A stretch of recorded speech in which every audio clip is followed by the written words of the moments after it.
Welcome to Electrified. It's your host, Dylan Loomis. Quick shout out to my newest patron, John W. Thank you for choosing to support the channel. Last week, we touched on the graphite market heating up after those Chinese export controls, and over the weekend, CATL Resources started its active anode material production at its new facility in Vidalia, which is in Louisiana. This positions CATL as the first vertically integrated natural graphite supplier outside of China, and from this facility in Louisiana, it's meant to supply Tesla. This chart from mining.com showed that in 2020, graphite made up 97% of the anode materials used in a lithium-ion battery, and they're predicting that by 2030, graphite will remain at 90%. Yes, silicon adoption could exceed expectations over the next few years, but the point remains graphite is not going anywhere. Plus, in terms of weight, when it comes to lithium-ion batteries, graphite is usually the largest component, making up roughly 20 to 30%.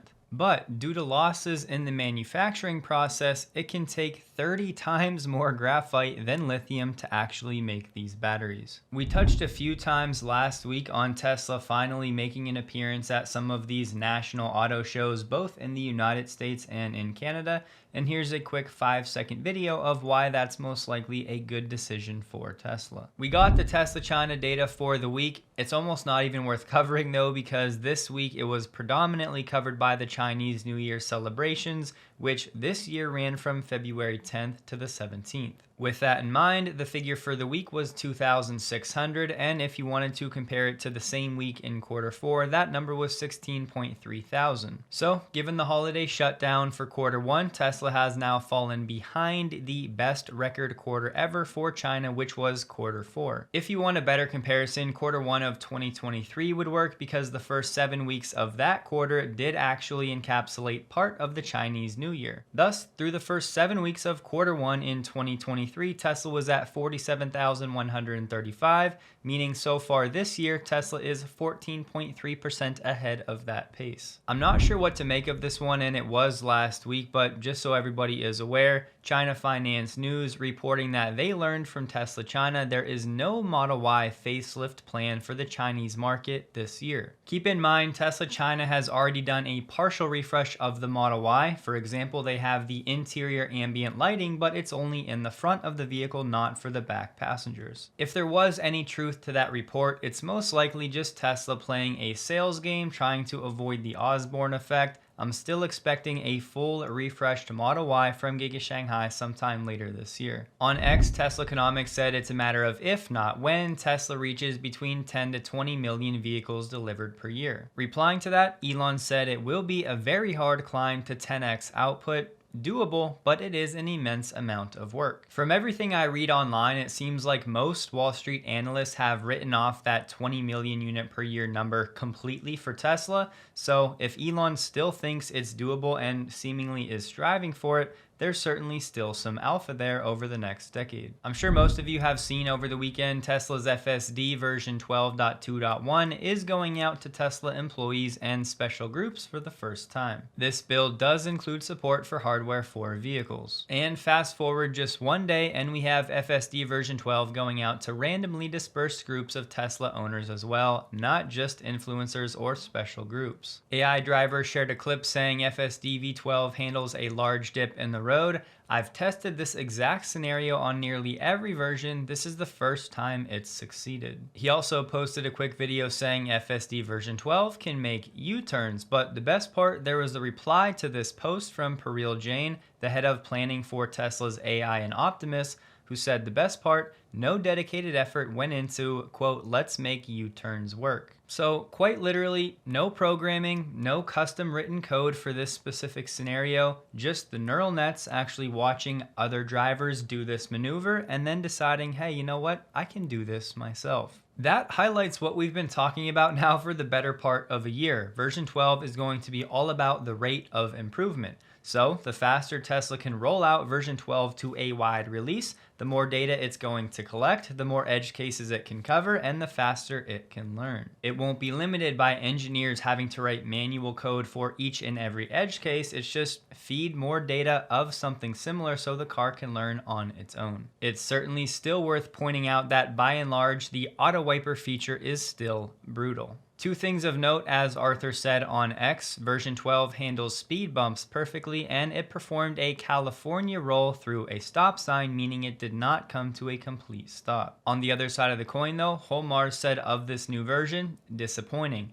Very slow and hesitant compared to the previous version. Found myself getting frustrated. Could be typical new version cautiousness or the rain. Then he said second drive painfully slow as well. Both zero takeover drives, but extremely slow and more jerky compared to the last build. Rain pretty heavy, so could be a factor. Two things to keep in mind. First, with new releases, there can oftentimes be new regressions. Second, when these releases go to a wider audience, sometimes Tesla will nerf certain features to make the system a bit more cautious, more careful, because obviously more people have it that might be new to the system. I will say, of all the early feedback I've read online, most of it is very positive. Same thing, superhuman-like. Colin said Holmars was not overhyping V12, if anything, he's underhyping. A follower of Pete Train's FSD said certain behaviors that consistently would make mistakes on version 11 are now just completed effortlessly. It also passed the wife test, as she said there's something palpably different about this software. And at least for this anecdote, they did not notice any regressions. In response to Tesla Girl on X highlighting Tesla's problem with auto wipers persisting, Yoon Tasai said the new improvement should go out soon. If you didn't know, Yoon is a senior staff engineer for Tesla AI. Some of you may know I'm on a mission to expose the scam that is browsing in incognito mode. I mean, just read the fine print, it's right here. Think about the practical problem. Every time you use Wi-Fi, whether it's at home, at your family's house, at the airport, at a hotel, the admin of that network can track your online activity even if you're in incognito mode. And it gets worse. Your home internet service provider can see and track your online activity, then they can actually sell that data to advertisers and get away with it. And this is only part of why I'm an advocate for Surfshark VPN, the sponsor of this video. A VPN encrypts all of your network activity so that your data stays private. Surfshark works across all of your devices, and even better, one account will protect your entire family. It's really easy to use, and with one click of your mouse, you can be protected in seconds. Surfshark can also get you better deals on flights and hotels, as well as unlocking new libraries of content no matter where you're at in the world. For whatever reason, I think people think VPNs are expensive. It's just not the case at all. We're talking less than 1 cup of coffee per month. So if you'd like to support the channel and take your privacy back, you can use my code Electrified to get an extra 3 months free at surfshark.deals/electrified linked below, or you can use the QR code right on the screen. You Canadians be encouraged. Teslascope was asking about FSD subscriptions for the Canadian market. Rohan Patel said, looking into this one now.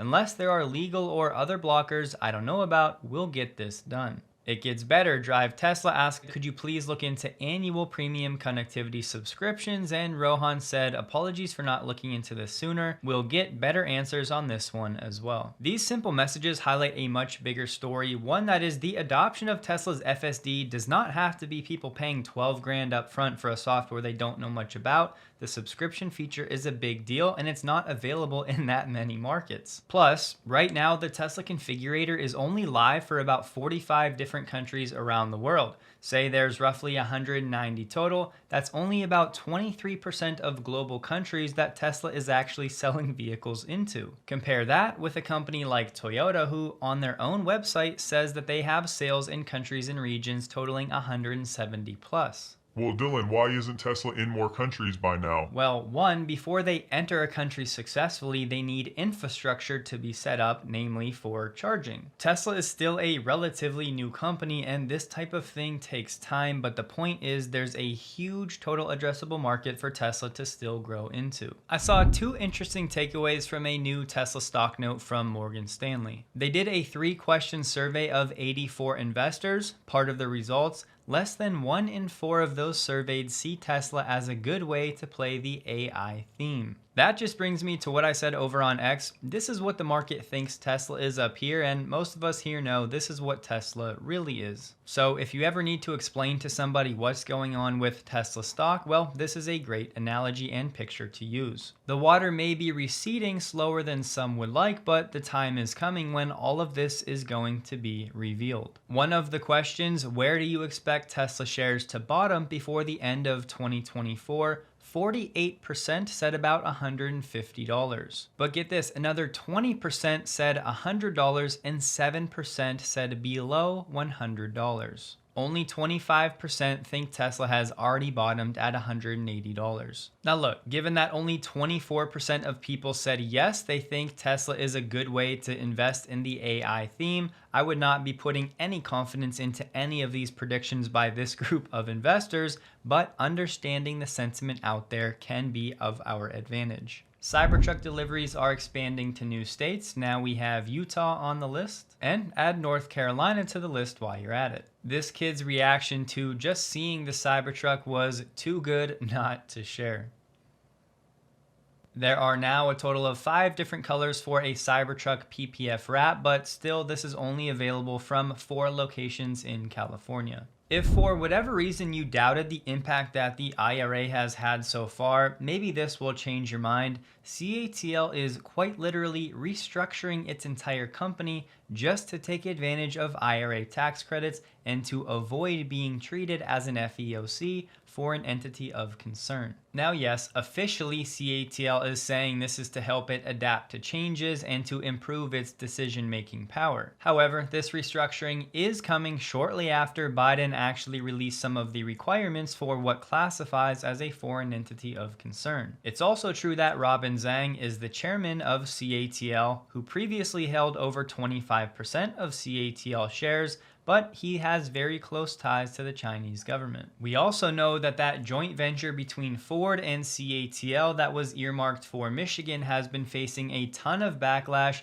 because of concerns about Chinese ties. This wouldn't just be a big deal for Ford and CATL though. Obviously CATL is a major supplier of Tesla, which would greatly open up their optionality for battery supply in the North American market. According to an analysis by EV Data, Tesla is installing more charging plazas than any other company funded by the 2021 infrastructure law. Tesla has won almost 13% of all EV charging awards, more than any other company. That's earned Tesla a total of more than $17 million in infrastructure grants. But there's a better story than just those numbers. Tesla is proposing stations that are bigger than what other companies are building. Meanwhile, as we've known, Tesla is building their stations at sharply lower costs. Many states have tried to entice charging companies to pay for a higher percentage of the cost of building each station than the federal government requires. That requirement, by the way, is 20%, meaning that's the amount the companies have to pay. Meaning if the total project bid was $100,000, whatever company gets that bid has to pony up at least $20,000 to qualify. However, more than other firms, Tesla has refused to do so. Why is that? Well, as we know, Tesla doesn't really need this money. It's really just a cherry on top. The founder of EV Adoption said, speaking of Tesla, they're just a machine. They have a massive team of suppliers and vendors. They can just get this done at the speed of light. Federal guidelines call for these locations to have at least 4 charging stalls, but in many cases, Tesla is proposing 8 or 12. Despite that, Tesla's average funding per site is $414.5 thousand, dramatically lower than most other suitors. Rather than giving in to the demands of the state to try to get more money, Tesla is capping its contribution at that 20%. Then, the CEO of EV Adoption said their cost structure is just so much lower than everybody else. This is a case of the rich getting richer. It looks like Elon has been nominated for the Nobel Peace Prize by Marius Nielsen, a politician from Norway. Part of the reason? Elon's adamant defense of dialogue, free speech, and enabling the possibility to express one's views in a continuously more polarized world. He also applauded Starlink in places like Ukraine and Israel, and he said the multitude of tech companies Elon founded, owns, or runs aimed at bettering societies, increasing knowledge of both Earth and space, in addition to enabling communication and connectivity globally, has helped make the world a more connected and safer place. A short list of nominees for this Nobel Peace Prize will be drawn together through March, and then judges will review and nominees will be announced in October. The current administration seems to be backing off some of those tailpipe emissions regulations by 2030 in response to all of the public pushback. Under the revised final regulation expected to be made public as soon as next month, the EPA will slow the pace of its proposed yearly emissions requirements through 2030. The new pace is expected to result in EVs accounting for less than 60% of all vehicles produced by 2030, when before, of course, it was going to be more than 60%. The revisions are expected to increase stringency more gradually and occur over a greater period of time. The new proposals remain under review, and just a quick aside, they did say that Tesla officials had a separate White House meeting on February 9th. Along those lines, Tesla's policy advisor Rohan Patel said a few weeks ago, Lars and the Tesla engineering team hosted a broad set of government, academic, and non-governmental organization leaders. This Safety Research Day was focused on Tesla safety advancements, both active and passive. Rohan said, "We're most happy to share these learnings with regulators and researchers to get the maximum benefit for the public and not just Tesla owners. These are the types of things I wish the general public knew about Tesla. They're actually sharing all of this information that it's learned in-house from its own testing and all of the iteration to then actually help the industry and ultimately other auto manufacturers to make their vehicles safer as well, making the roads a safer place for everybody." Tesla Club India said Tesla India seems to be gearing up to have its first Indian office space operational in Pune, India. The video is from Alive Films, which makes corporate videos and ads. I think most of you have heard about this by now, but in case you haven't, Elon posted on X, Tesla has been able to do real-world video generation with accurate physics for about a year. It wasn't super interesting because all of the training data came from the cars, so it just looks like video from a Tesla, albeit with a dynamically generated, not remembered world. We have been short on training compute for FSD, so we haven't trained with other video, but we certainly could. We'll do it later this year when we have some spare capacity. AKA, Elon thinks sometime later in 2024, Tesla will not be compute constrained when it comes to training FSD. On a space last night, Elon said in passing that spending between $2 to $4 billion on AI compute this year to remain at the top of the field may jump to double-digit billions by 2025. Clearly, if there's going to be one limitation for version 12 throughout 2024, it's obviously that Tesla is already training compute constrained, and adding all of this extra video training data is not going to help the matter. So it could be until 2025 when they're not constrained where we start to see some pretty incredible progress. Obviously, that does not mean that we're not going to see any progress from version 12 throughout this year. It's just something to keep in the back of your mind. And Tesla having this skill in its back pocket, the ability to do real-world video generation, should greatly help with those edge cases on FSD 12. Rather than waiting for a car in the real world to approach that random edge case time after time, they can just create that exact scene by inputting some text. The rave Model 3 Plus reviews continue as it won the 2024 Drive Car of the Year Best Urban EV under $100,000. This award is arguably the most hotly contested arena for EVs. This is a new category for 2024. Today, locals living near Giga Berlin have voted against plans to expand the facility in a non-binding public survey. There were 3,499 votes against and 1,882 in favor. This equated to a turnout of around 70% of the small settlement east of Berlin. Opponents of the expansion say part of the project will impact a water protection zone. Economic Minister Jörg Steinbach said Tesla should try to approach the result as an opportunity to fine-tune the plans. It shows that the scales tip considerably towards people's concerns and fears. I see the result of this vote also as a motivation for the local authorities and for Tesla to find conceptual solutions in the coming weeks and months for those concerns not yet assuaged. To be very clear, that was not an official vote, meaning the expansion is now dead. It was just a public survey to get a sentiment of how people are feeling about the project. For my Australians, construction has begun on a 500 megawatt hour battery energy storage project in partnership with Tesla in Queensland. What always makes these even sweeter is this is at the site of a former coal-fired power plant, and the goal is to have the site energized by mid-2025. The sympathy strikes against Tesla in Sweden have now backfired on companies with collective agreements, as ironic as that is. EF Metall convinced Hydro Extrusions, which by the way is a company with a collective agreement, to fight against Tesla through these sympathy strikes. Now 20 Hydro Extrusions employees have been laid off. The aluminum supplier had some reservations about joining against Tesla in this strike, and among its concerns was that Tesla could quickly replace the parts Hydro Extrusion produced with other suppliers. That's exactly what happened. We've already known this to be the case, but on X, Elon confirmed Tesla will never make a concept car that does not become reality.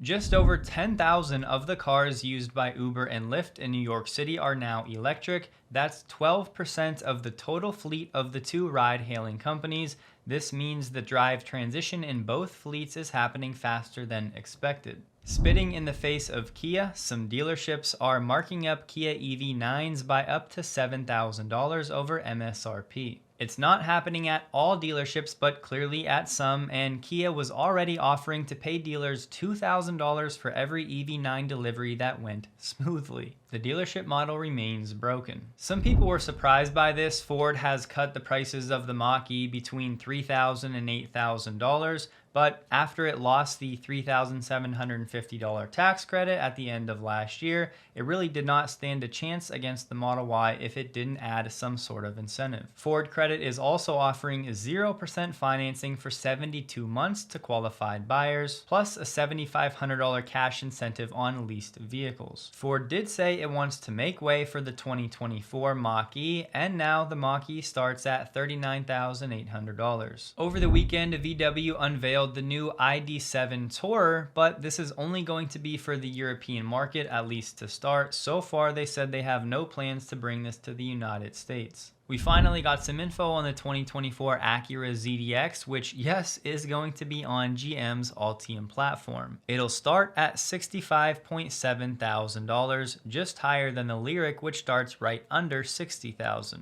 The base A spec has a 102 kilowatt hour battery pack and estimated to give 325 miles of range in the rear wheel drive version and 315 for all wheel drive. The ZDX is set to arrive at US dealerships early this spring. Tesla is asking for help yet again when it comes to the nonsense taking place in Oklahoma. These are detrimental bills that could jeopardize Tesla's ability to continue to operate galleries in Oklahoma. If passed, these bills could put Tesla locations and Oklahoma jobs at risk. The proposal would ban educational and informational activities about Tesla and its products. As far as I can tell from that hearing, it actually passed by a vote of 10-3. So the bill has now passed the Senate, and Tesla is asking for help to try to vote it down in the House. In Oklahoma right now, Tesla's workaround has been having these galleries. They can't actually have sales there, but they can talk to customers about the products. Then the customer can actually place an order online. But now clearly Oklahoma is not done trying to get Tesla out of the state entirely. Look, the truth is, no matter what happens here, Tesla is going to find a workaround like it always does. And the silver lining, the fact that these politicians in Oklahoma are spending so much time trying to keep Tesla out of the state by any means necessary just goes to show how much of a threat Tesla really is. Just a PSA to those of you in Oregon, the EV rebate incentive may come back later this year in case you didn't know. Last week we were waiting to hear about South Korea and EV incentives for Tesla. Well, they decided to reduce those financial incentives for buyers of the Model Y. The rebate has effectively been cut in half from $3.8 thousand US down to $1.4 thousand. This one is bound to be interesting.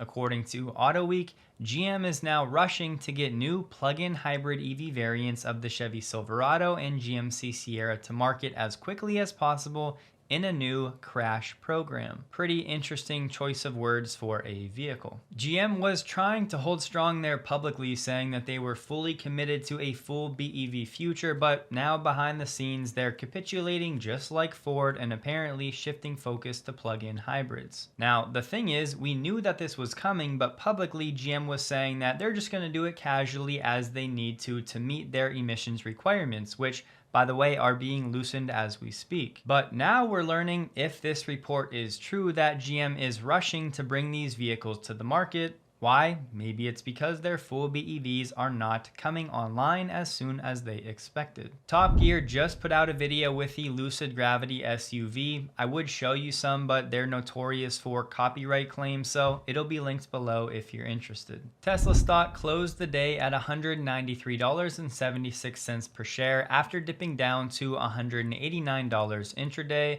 while the Nasdaq was down 0.92%. It was an average volume day for Tesla, trading about 4 million shares below the average 30-day volume. Now, for whatever reason, people are making these headlines, Nvidia dethroning Tesla as Wall Street's most traded stock, as this being somehow a good thing for Nvidia and a bad thing for Tesla. I'm not so sure that's the case. Ultimately, more trading means more volatility thanks to more derivatives and more attention on the stock, which yes can mean bigger swings to the upside, but it means the same thing on the downside. Translation, if you don't like volatility, this is actually a good thing for Tesla stockholders. Don't forget, check out Surfshark linked below. Literally just a few dollars every month. In my opinion, it's a screaming value. Hope you guys have a wonderful day. Please like the video if you did. You can find me on X linked below, and a huge thank you to all of my Patreon supporters.